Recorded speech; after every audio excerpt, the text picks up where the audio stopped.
망하리로다. 아멘. 자, 시편 서론을 지난번에 우리 인덕원서 했네요. 그래서 이제 오늘부터 본격적으로 시편의 본 내용에 들어가면서 묵상하기를 원합니다. 여러분 지금 행복하십니까? 대답하시는 분이 적은 걸 보니까 별로 행복하지 않으신가 보네. 행복하세요? 쳐다보는 쪽만 하면 하고 안 쳐다보는, 제가 오니까 넓어가지고 말이죠. 이쪽만 바라보니까 이쪽이 안 보여서. 행복이 뭐라고 생각하십니까? 어떤 게 행복한 겁니까? 런던 타임즈에서 조사를 했답니다. 행복한 사람, 가장 행복한 사람 어떤 사람이냐 했는데 1위가 어린아이예요. 어린아이. 아이들은요 무조건 행복해요. 금방 불행하다가도 금방 행복해요. 아무것도 아닌 건데 행복해요. 막 웃어요. 모래성을 막 쌓아서 좋아하는 아이. 이게 행복 1위였어요. 1위. 그 다음에는요, 아기를 목욕시키고 난 다음에 뽀송뽀송한 아기를 눕히고 난 뒤에 엄마. 그것도 행복한 거죠. 조각품을 잘 만들어서 완성한 이후에 그 자기가 만든 작품을 바라보는 예술가. 아주 어려운 수술을 성공적으로 마치고 땀을 닦으면서 나오는 외과 의사. 행복한 사람들이죠. 사람들은 끊임없이 행복을 추구하면서 삽니다. 그런데 행복하지 않다는 사람들이 참 많아요. 의외로 많아요. 어제 오후 현재 지구상의 인구가 78억 7천만을 넘었더라고요.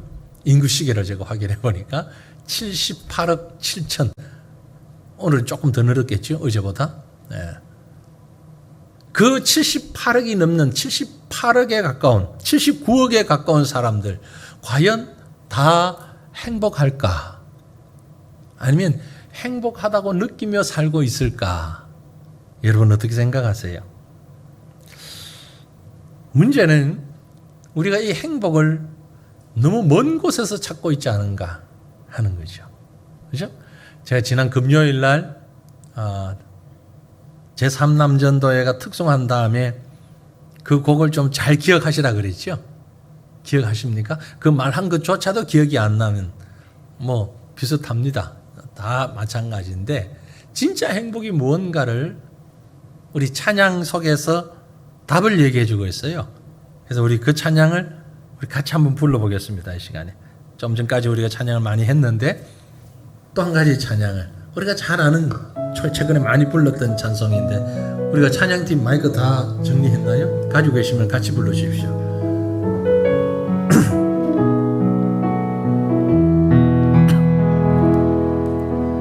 화려하지 않아도 정결하게 사는 삶, 가진 것이 적어도 감사하며 사는 삶, 내게 주신 작은 힘 나눠주며 사는 삶, 이것이 나의 삶의 행복.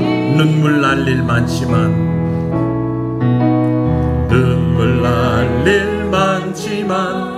기도할 수 있는 것, 억울한 일 많으나 주를 위해 참는 것, 비록 짧은 작은 삶 주 뜻대로 사는 것, 이것이 나의 삶의 행복이라오. 이것이 행복이라오. 세상은 말 수 없는 하나님 선물, 이것이 행복이라오.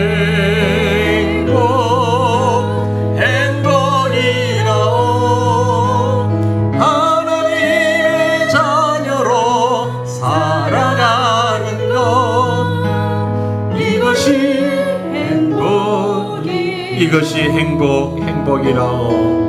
이것이 행복이라오. 세상이 알 수 없는 하나님 선물. 이것이 행복이라오.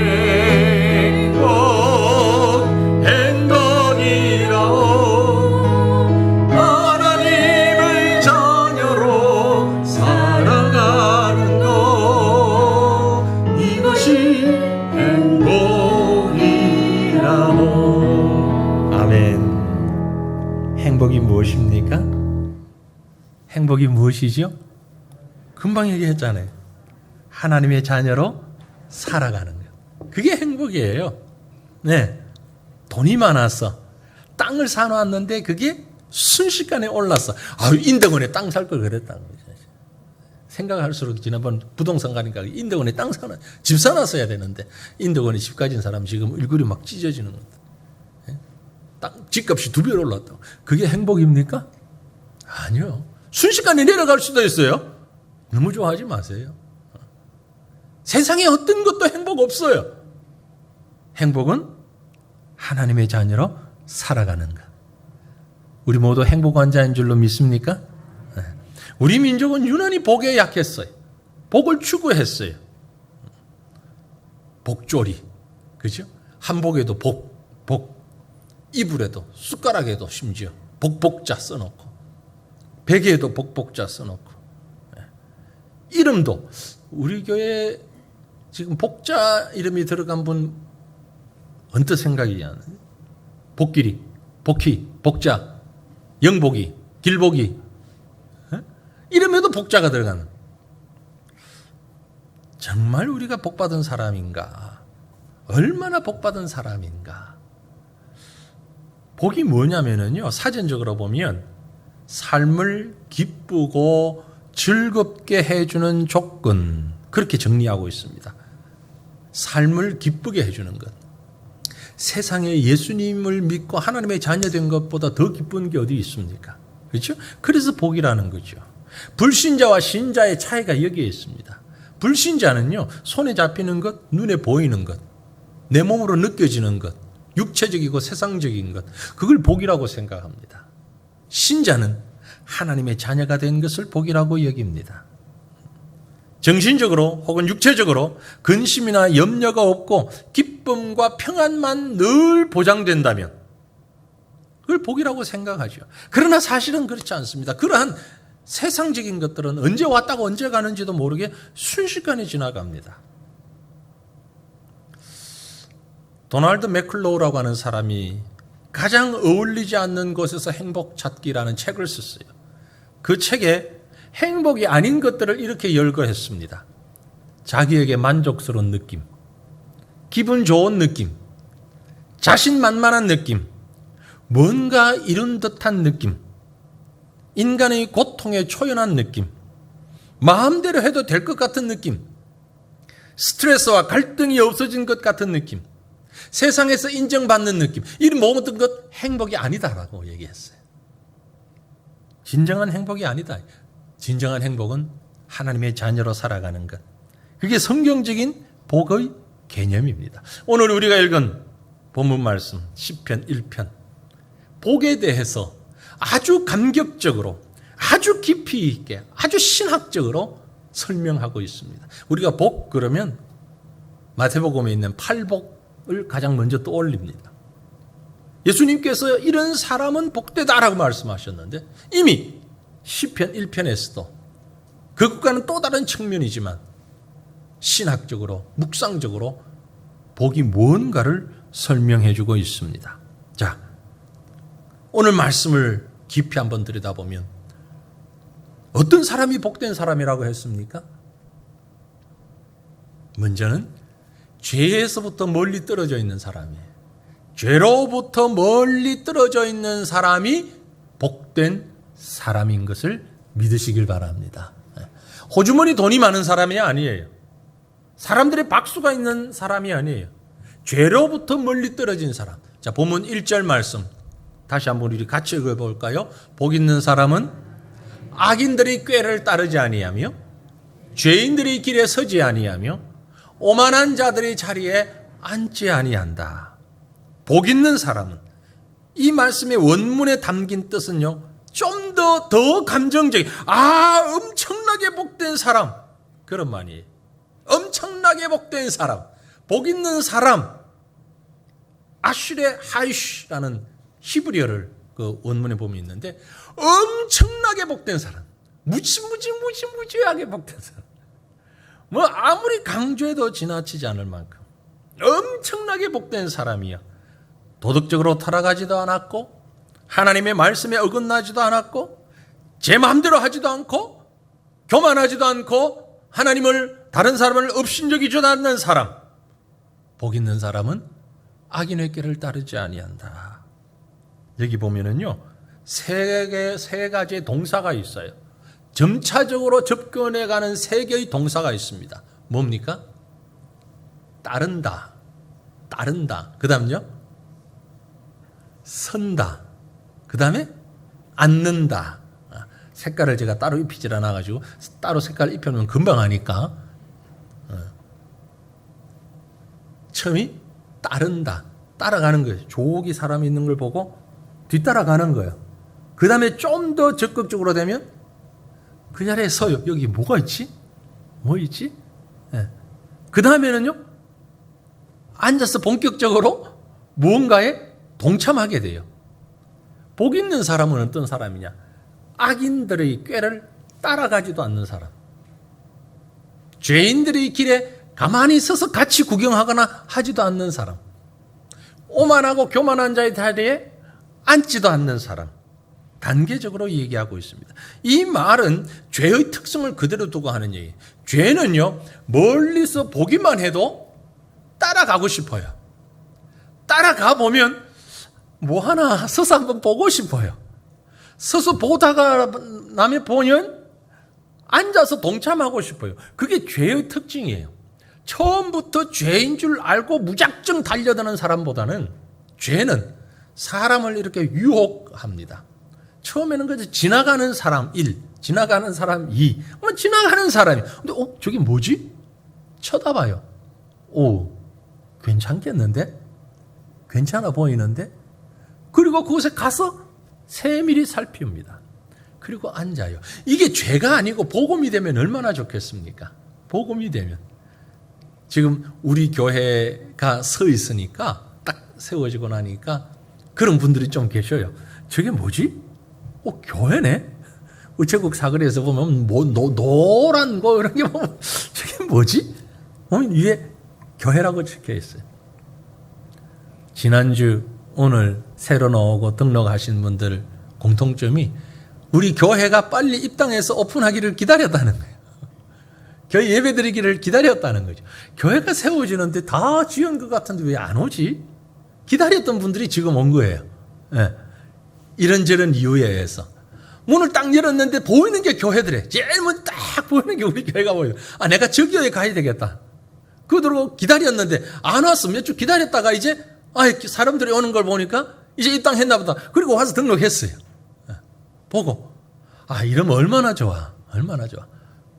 가다가 서서 보라고 예배 시간을 딱 적어놨잖아요. 앞에. 그리고 이거 한번 들어가 볼까? 앉으라고 우리가 안 했는데 건설사에서 벌써 동글동글한 의자를 돌멩이 의자를 앞에 쫙 만들어놨잖아요.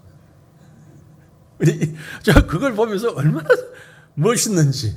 처음엔요, 제가 이 준공하기 전에 와서 보니까 어느 날 보니까 이 돌멩이들이 잔뜩 있어요. 이걸 여기다 왜 뒀지? 왜 이래? 건설하는 소장님에게 물었어. 저거 누가 저랬어요? 조합이 갖다 놔라 그랬어요? 뭘 보고 논란 가서 뭘 보고 한다고요? 아니요, 그게 아니고 설계도에 있는 건데요. 그래요? 설계 들어보니까 있어. 저도 봐. 저희가 왜 여기 갖다 놨지? 그런데 보면 볼수록 좋은 거야, 이게. 오늘같이 비 오는 날은 할 수 없지만 비 안 오고 날씨가 좋은 날은요, 지나가다가 사람들이 앉아요. 앉아서 이렇게 보면 뭐가 보여요? 교회가 보여요. 교회에서 일하다가 땀 흘리고 쉴 때 또 거기 앉아요. 앉을 수 있는 공간이 있다는 게 얼마나 좋은지. 죄악에 앉지 말고 복음 앞에 앉아야 됩니다. 복 있는 사람은요, 악인을 보고 따라가고 서 있고 앉는 사람이 아니고 복음 앞에서 보고 따라가고 서 있고 앉는 사람이에요. 옛날 우리 조상들이 지혜로운 말을 남겼죠. 근묵자흑. 검은 것을 가까이 하면 내게 검은 것이 묻는다. 먹을 가까이 하다 보면 검은 얼룩이 묻는다. 성경도 유사한 말씀을 했습니다. 데살로니가 전서 5장 22절 뭐라고 그랬어요? 악은 모든 모양이라도 버리라. 실제 악을 행하지 않더라도 모양이라도 겉모습이라도 버려라. 악한 것은 흉내도 내지 마라. 하는 척도 하지 마라. 모든 악은 피해라. 모양이라도 버리라. 영어로 보면 피해라. 가까이도 가지 마라. 그 말이에요. 가장 미련하고 어리석은 사람이 어떤 사람인가 하면은요, 이 길을 가면 어떻게 된다는 걸 알면서도 가는 사람이에요. 이 길을 가면 끝에는 분명히 잘못된 결과가 있을 것이야. 이건 죄악된 길이야. 악한 길이야. 알면서도 나는 성격이 말이야. 한번 해보고 끝까지 부딪혀보고 이런 얘기를 하는 사람. 아주 어리석은 사람이죠. 아닌 줄 알면 빨리 돌아서야죠. 그죠? 끝까지 갈 필요가 뭐가 있어요? 아니다 싶으면 돌아서야죠. 왜 그걸 못 돌았습니까? 돌아서야 되는 거예요. 복 있는 사람은 말씀에 가까이 가고 복이 없는 사람은 금방 읽었던 1절 말씀은 복이 없는 사람에 대해서 설명을 하고 있는 거예요. 그 반대가 복 있는 사람이기 때문에 죄는 모양이라도 버리는 사람. 죄는요 잘 드러나지 않는 게 참 많습니다. 있는지 없는지 표가 잘 나지 않을 때가 정말 많아요. 그런데 죄라고 하는 것이 우리 속에 들어와 있으면요 평상시에는 모릅니다. 근데 악을 범할 때는 순식간에 그 길로 따라갑니다. 생각해 보니까 이런 것하고 비슷해요. 자, 우리가 이 겉옷을 입고 있는데 남자분들 이 자켓을 입고 있고 여자분들도 어떤 종류든 윗돌이 겉옷을 입는데요. 아주 첨단 소재로 개발을 해가지고 쇠 전혀 무겁지 않게, 덥지도 않게 단 위험한 곳에 갈 때 총이나 칼이 뚫질 못하도록 방탄 처리를 해서 등 뒷면에 탁 넣은 천같이 생긴 쇠붙이가 있다고 가정을 해보십시다. 평상시에는 입고 다니면 아무 문제가 없어요. 언제 문제가 있을까요? 강한 자력을 가진 무언가가 옆에 지나가게 되면 휙 딸려 들어가 버리죠. 그죠? 자석이 있으면 쇠붙이는 확 딸려 들어가는 거죠. 휘발유가 흠뻑 젖은 옷을 입고 있어도 죽지 않아요. 좀 호흡하기가 곤란하긴 하겠지만 얼른 벗어서 말리거나 옷을 갈아입으면 돼요. 그런데 휘발유가 잔뜩 젖은 옷을 입고 누군가가 옆을 지나가다가 라이트를 켠다면 불이 순식간에 확 붙어버리겠죠.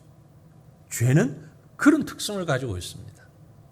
우선 볼 때는요, 겉모양은 똑같아요. 휘발유가 젖었는지 안 젖었는지, 쇠붙이가 있는지 없는지 몰라요. 결정적인 순간이 되면 나도 감당할 수 없을 만큼 그게 밀착되어 버리는 거예요. 그게 죄의 특징이다 라는 겁니다. 진정으로 복된 사람은 그런 죄를 멀리 두고 살아가는 사람입니다. 죄로부터 멀리 두고 살아가는 사람. 다른 말로 하면요, 복음의 말씀에 더 가까이 있는 사람이에요. 두 번째, 정말 복된 사람, 행복한 사람은 어떤 사람이냐? 하나님을 가까이 하는 사람입니다. 죄를 멀리하면 당연히 하나님을 가까이 해야죠. 그 중간 지대에는 없어요. 죄를 멀리한다는 건 좀 소극적인 표현이라면 하나님을 가까이 하는 것은 적극적인 표현이겠죠. 자, 본문 2절 말씀 볼까요? 2절에 뭐라고 했습니까? 같이 읽어보죠. 오직 여호와의 율법을 즐거워하여 그 율법을 주야로 묵상하는 도다. 아멘. 정말 복 있는 사람은 이런 사람이에요. 여호와의 율법, 여호와의 말씀 즐거워하고 그 말씀을 주야로 묵상한다. 여기 즐거워한다라는 말이 있죠. 속으로 깊이 사랑하기 때문에 보기만 해도, 아니 생각만 해도 혼자 웃고 좋아하는 그런 것을 즐거워한다라고 해요. 즐거워한다는 것은요, 너무너무 좋아서 생각만 해도 웃음이 나고 좋은 것. 묵상한다라는 건요, 그의 율법을 주야로 묵상한도다. 묵상한다는 얘기는요, 머리로 생각하는 정도가 아니라 가슴으로 총동원하여서 조금이라도 더 알기 위해서 애를 쓰는 것. 그게 묵상입니다. 멍하니 생각하는, 소위 요즘 젊은 애들이 말하는 멍 때리기, 이런 게 묵상이 아니에요. 멍하게 있는 게 묵상이 아니고, 알아가기 위해서 골똘히 머리로 생각할 뿐만이 아니라 가슴으로도 함께 생각하는 것. 무엇을? 하나님의 말씀을. 하나님의 말씀을 그렇게 좋아하고 그렇게 묵상하는 사람이 정말 복 있는 사람입니다. 우리 신앙생활 하는 사람들 가운데서도요, 말씀을 가까이 하는 것을 별로 중요하지 않게 여기는 사람들이 많아요. 아주 잘못된 신앙이에요. 아주 잘못된, 뿌리 없는 신앙이에요. 꽃꽂이 해놓은 꽃과 같은 사람이에요. 뿌리가 없어요. 그 사람은. 말씀을 가까이 하지 않는 사람은요, 아무리 열심히 있어 보이고 아무리 대단한 그런 적극성이 있어도 길게 갈 수가 없어요. 금방 넘어집니다. 금방 시험에 들어요. 말씀이 없으면 말이에요. 말씀에 뿌리가 있어야 돼요. 말씀을 즐거워해야 돼요. 말씀을 생각하고 이 하나님의 말씀을 묵상하는데 그저 내 모든 정신이 올인되어 있어야 되는 겁니다. 우리 이정의 비전 사무실이 말씀을 읽고 책을 읽고 하는데 충분히 활용해라고 말씀드렸잖아요. 오늘도 보니까 꽤 많은 사람들이 계시긴 계신데 말씀 안 읽고 계신 분들도 계시더라고요. 책을 읽고 있는 분도 있고 책도 안 읽고 있는 분도 계신데, 뭐 들어가지 말라 얘기는 아닙니다. 들어가십시오. 자꾸 가다 보면 앞에 책이 있으면 또 손이 가니까 아예 안 들어가는 사람보다는 좀 더 나은 사람, 거기 들어가시는 분이, 그죠? 들어가셔서 책도 읽고 말씀을 읽고, 이게 없으면요, 우리 신앙이 정말 아무것도 아닌 거예요. 수십 년 신앙생활 하셨다 할지라도 바로 이 말씀이 여러분에게 아멘 되어줘야 됩니다. 시편 119편 103절. 너무 잘 아는 말씀이죠. 아는 사람만, 이 맛을 아는 사람만 읽으세요. 지금 눈으로는 다 읽었죠? 눈으로는 읽으셨죠? 이 말씀에 정말 아는 사람만 같이 읽습니다. 주의 말씀이 맛이 내게 어찌 그리 단지요, 내 입에 꿀보다 더하니다. 마스크를 쓰고 있으니 누가 말을 하는지 안 하는지 알 수가 있나 이게. 이때는 마스크를 벗어야 되는데, 그래가지고 입을 뻥긋 하는지 안 하는지 알 수가 있어요. 여러분, 정말 하나님의 말씀이, 말씀의 맛을 알긴 알아요? 하나님의 말씀의 맛이 신맛인지 단맛인지 자꾸 먹다 보면 맛을 알아요. 그죠? 근데 그 맛이 내게 어찌 그리 단지요? 어찌 그리 단지요? 제가 계속 고백하는데, 병원에 가면 의사마다 하는 말이 커피 먹지 마라 그러는데 이걸 안 먹을 수가 없는 거예요. 그래서 많이는 안 먹습니다. 아주 줄여서 먹는데, 여러분 커피 맛을 알아요? 저 선전 보니까 니들이 개 맛을 알아. 커피 맛을 알아요? 아셔요? 아니, 설탕 맛으로 먹지. 그냥 커피 맛이 아니잖아요. 커피의 맛이 있잖아요. 신맛, 쓴맛, 단맛. 이런 맛이 커피 맛에 있거든요. 고소한 맛. 네. 말씀의 맛을 알아요? 말씀의 맛. 단맛. 아니, 말씀이 단맛, 나 단 거 싫어하는데, 나 당뇨 있는데, 그런 뜻 아니고, 여기 단맛은 너무 좋다는 거잖아요. 너무 좋다는 거. 엊그저께 우리 부목사님하고 과천에 어느 한 식당을 갔는데 과천 왔으니까 이제 점심 식사 저 과천 시내 가가지고 과천 1번가에 가가지고 지하에 어느 식당을 한번 갔는데 처음 들어간 집인데 반찬이 왜 그리 단지? 아니 뭐 김치도 달고 오이무침도 달고 비지찌개를 시켰는데 그것도 달고 전부 달아. 두 분 오지 말자. 그리고 음식이 너무 달면 몸이 해로울 수 있어요. 그러나 2절 시편 119편에 달다라는 말은 좋다는 뜻을 지금 얘기한 거예요. 그죠? 너무 맛있다는 얘기예요. 하나님의 말씀의 단맛을 여러분 좀 느끼시길 바랍니다. 말씀이 정말 얼마나 맛있는지 내 입에 꿀보다 더하나이다. 이건 설탕의 단맛하고 다르잖아요. 꿀보다 더합니다. 너무너무 좋다. 그거 어떻게 알죠? 이건 맛을 안 본 사람은 알 수가 없어. 설명할 길이 없어. 본인이 느껴야 돼. 정말 설명할 방법이 없어. 본인이 느껴야 돼. 어떻게? 말씀 읽고 본인이 말씀을 읽고 묵상하면서 안 되면 기도하십시오. 하나님, 내가 말씀 맛을 좀 느끼고 싶은데 이 미각이 지금 제대로 돌아오질 않는 것 같아요. 영적 미각을 회복시켜 주셔서 하나님 말씀 읽을 때에 이 말씀이 정말 단 말씀으로 내 마음을 움직이는 말씀으로 다가오게 하옵소서. 그리고 그 맛을 느끼는 순간 외쳐도 됩니다. 야, 나는 행복한 사람이야. 나는 행복하다. 그게 행복입니다. 하나님의 자녀가 되면 하나님의 말씀이 너무너무 달고 너무 맛있고 너무 좋아요. 세상에 표현할 방법이 없을 만큼 세상 사람들은 그게 쓰다고 느껴질 수 있어요. 세상 사람들은 향이 너무 강해서 먹기 곤란하다고 느껴질 수 있어요. 쓴바귀 얼마나 맛있습니까? 제가 또 고수를 좋아하거든요. 월남 국수 집에 가면 고수를 듬뿍 달라. 그거 싫어서 못 먹는 사람도 있더라고요. 그게 또 맛이 한번 들면 얼마나 맛있는지. 혹시 여러분 두리안이라는 과일 드셔보셨어요? 그걸 어떻게 먹어? 이런 분들이 있어요. 두리안 얼마나 맛있게요? 얼마나 맛있게요? 그 맛을 느껴보면 말이에요. 하나님의 말씀 안 먹어본 사람은 몰라. 그 맛이 어떤 것인지. 정말 맛있어. 행복한 사람이에요. 행복한 사람. 왜냐하면요, 우리가 믿는 기독교 신앙은 중심이 말씀이에요. 말씀이 없으면 기독교 신앙이 없어요. 믿음이라는 게 없어요.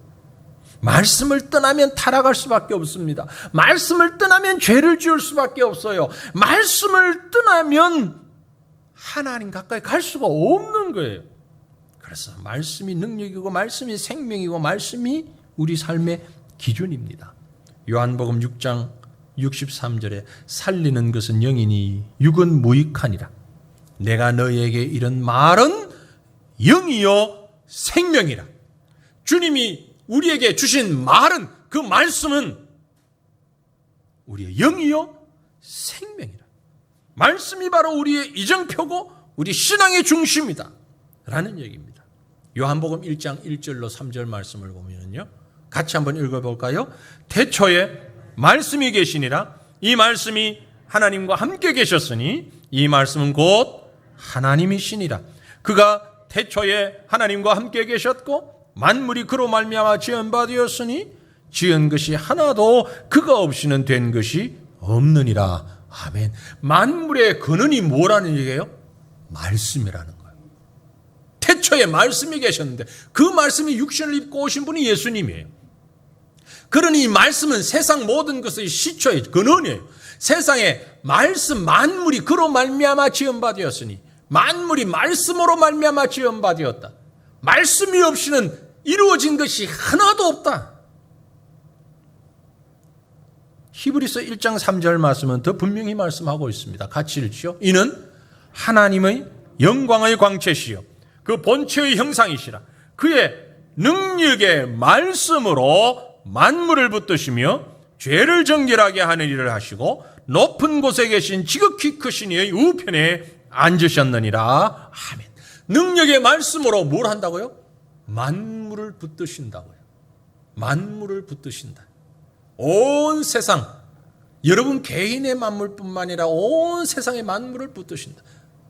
자연재해가 지금 날이 갈수록 심해지고 있습니다. 여러분 혹시 좀 오래됐지만 백두산이라는 한국 영화가 있어요. 백두산에 화산이 폭발하는 것을 가정해서 남북이 같이 막 그에 대처하는 그런 영화인데요. 이런 재해가 일어나면 어떻게 감당할 수가 없잖아요. 그런데 말씀이 만물을 붙잡고 계신다고요. 하나님의 말씀이 남편을 붙잡고 계십니다. 하나님의 말씀이 경제를 붙잡고 계십니다. 하나님의 말씀이 우리 자녀들을 붙잡고 계십니다. 하나님의 말씀이 주가도 붙잡고 계십니다. 집세도 붙잡고 계시고 건강도 붙잡고 계시고 만물을 붙잡고 계시는 것이 하나님의 말씀이다. 말씀 안에 모든 것이 있다. 말씀이 근원이다 라는 얘기입니다.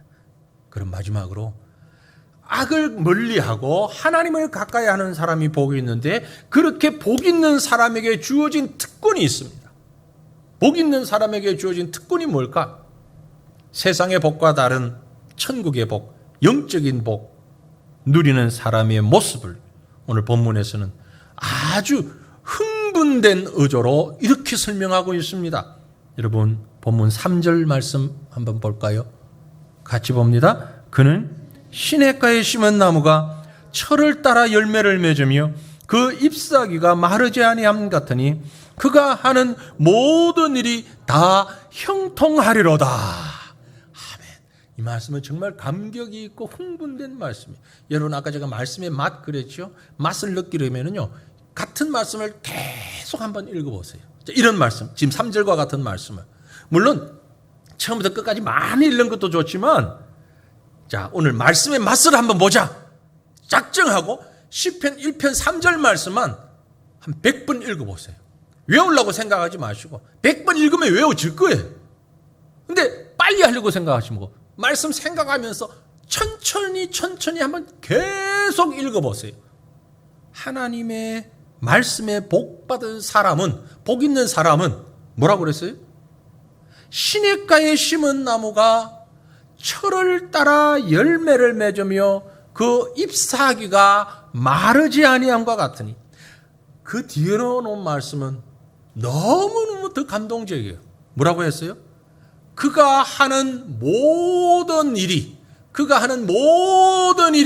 다 형통하리로다. 다가 이제 길어져야지. 그가 하는 모든 일이 다 형통하리로다. 아니, 그가 하는 모든 일이 다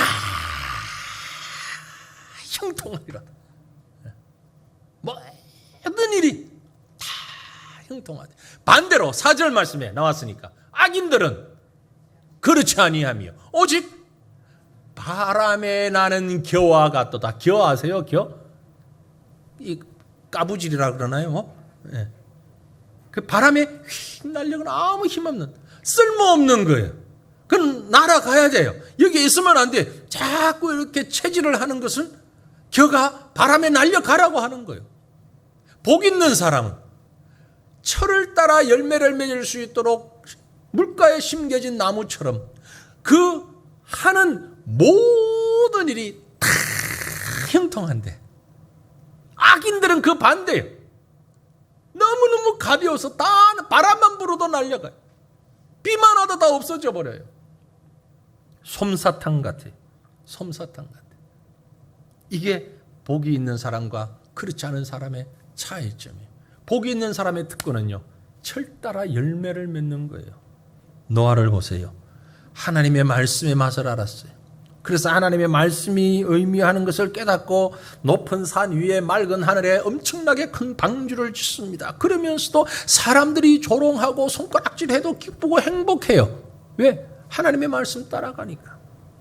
사람들이 아무리 뭐라고 그래도 그 속에 믿음의 열매가 주렁주렁 열려지는 겁니다. 아브라함은 어떻습니까? 내 본토 친척 아비 집을 떠나가라. 지시하시는 대로 떠나갔을 때 아브라함이 여호와의 말씀을 쫓아갔다. 창세기 12장 1절부터 3절 4절까지 보면 아브라함이 여호와의 말씀을 쫓아갔다. 그랬더니 하나님께서 아브라함을 믿음의 조상으로 삼으시고 그 후손을 하늘의 별과 같이 바다의 모래같이 많게 하신 거예요. 악인들은 그렇지를 못합니다. 세상 기준으로 볼 때 누가 더 풍요롭습니까? 악인이 풍요롭다 할지라도 그 풍요는 순식간에 바람에 날려가는 겨와 같은 것이고 믿음의 사람들의 행복과 풍요는 철따라 맺는 열매와 같은 것입니다. 사랑하는 성도들이여, 바로 그런 믿음의 열매가 주렁주렁한 삶을 살아가는 행복자 되시기를 바랍니다. 뿐만이 아니고 보너스로 주시는 하나님의 은혜가 본문 5절 6절을 보십시다. 5절과 6절에 뭐라고 그랬습니까? 같이 읽을까요? 그러므로 악인들은 심판을 견디지 못하며 죄인들이 의인들의 몸에 들지 못하리로다. 무릇 의인들의 길은 여호와께서 인정하시나 악인들의 길은 망하리로다. 여기에 한 모임에 대한 얘기를 하고 있습니다. 악인들은 심판을 견디지 못하며 죄인들이 의인들의 모임에 들지 못하리로다. 옛날 성경에는 회중이라고 표현을 했는데 조금 멀리 느껴졌는데 모임, 그러니까 아주 친밀하게 다가왔어요. 악인과 의인의 차이점은 모이는 그룹이 달라요. 악인들은 심판받는 자리에 가게 됩니다. 행복하지 못한 사람들. 정말 우리가 행복한 이유는 우리의 모임은 오늘 여기 의인들의 모임이었어요. 의인들의 모임. 의인들의 모임은 뭡니까? 다른 말로 하면? 의인들의 모임을 다른 말로 하면? 교회. 세화천교회가 아니고 천상교회. 지상의 이 땅의 교회가 아니라 영원한 천국에서 이루어지는 그 천상교회.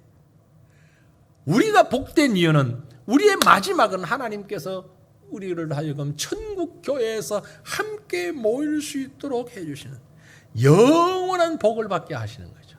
영원한 복. 영원한 멸망이 아니고 악인은 영원한 멸망인데 의인에게는 영원한 복, 의인들의 모임에 들 수 있도록 하나님께서 그 길을 인도하신다. 우리는 길을 잘 몰라요. 천상교회에 가는 길을 잘 몰라요. 버스를 타고 가야 되는지 기차를 타고 가야 되는지 잘 몰라요. 그런데 의인들은 하나님께서 인도하신다. 무엇으로? 믿음으로. 그 천상교회에 마지막 새하늘과 새 땅으로 이루어지는 천국교회. 여기서는 우리 신학적으로는 선택론을 얘기하고 있는 겁니다. 그리고 교회가 무엇인가를 설명하고 있는 거예요. 교회는 택함 받은 사람들만의 모임이에요. 여기서 의인들의 모임이라고 한 이것이 바로 교회입니다. 하나님 앞에 말씀을 가까이 하고 그 말씀의 복을 알고 말씀의 맛을 알고 모여있는 사람들, 그곳이 교회입니다. 그 교회가 가장 복된 거예요. 그 천상교회의 샘플이 지상교회입니다. 하늘교회의 모델, 샘플로 보여주는 것이 바로 이 땅에 있는 교회입니다. 지역교회. 그러므로 여러분, 교회에 모일 때마다, 우리 성도들이 이곳에 모일 때마다 행복함이 넘쳐야 하는 것이죠. 행복하셔야 됩니다. 뭐 그런 분이 없지만 교회 와서 싸우지 마시고, 교회 와서 서로 아주 대립하거나 그런 것 하지 마시고, 행복하셔야 됩니다. 어떻게? 말씀으로. 서로 말씀으로. 말씀이면 해결이 다 돼요. 말씀에 다 녹아나요. 어떤 오물도, 어떤 잘못된 것들도 말씀에 들어가면 다 중화가 돼서 깨끗하게 씻겨져나요. 뭐 세제가 좋아가지고 세탁기 넣으면 싹 깨끗이 씻긴다. 그런데 완벽한 세제는 없는 것 같아요. 그러나 하나님의 말씀은요, 죄도 미움도 갈등도 그 말씀 안에 들어가면 다 섞여서 정결한 모습으로 나와요. 그 정결한 모습, 이게 바로 행복한 모습이에요. 사랑하는 성도들이요, 시편 1편은 너나 할 것 없이 우리가 다 잘 아는 말씀입니다. 하지만 깊이 묵상할 때에 이 말씀이 나를 선택하신 하나님, 교회를 통하여서 말씀을 통하여서 나를 새롭게 만들어 가시는 하나님, 회복시키시고 지금도 연약한 가운데 있지만 다시금 건강하게 만들어 주시는 하나님, 그 하나님의 은혜가 바로 이 말씀 속에 있습니다. 원하기는 이번 한 주간 동안에 여러분 다른 성경도 읽으시겠지만 덤으로 더하여서 시편 1편을 2번이든 3번이든 10번이든 20번이든 100번이든 계속해서 한번 읽어보십시오. 읽어보십시오. 그 말씀의 맛을 느끼는 진정으로 행복한 우리 성도님들 되시기를 주님의 이름으로 축원합니다. 우리 함께 기도하십시다. 이 시간에 하나님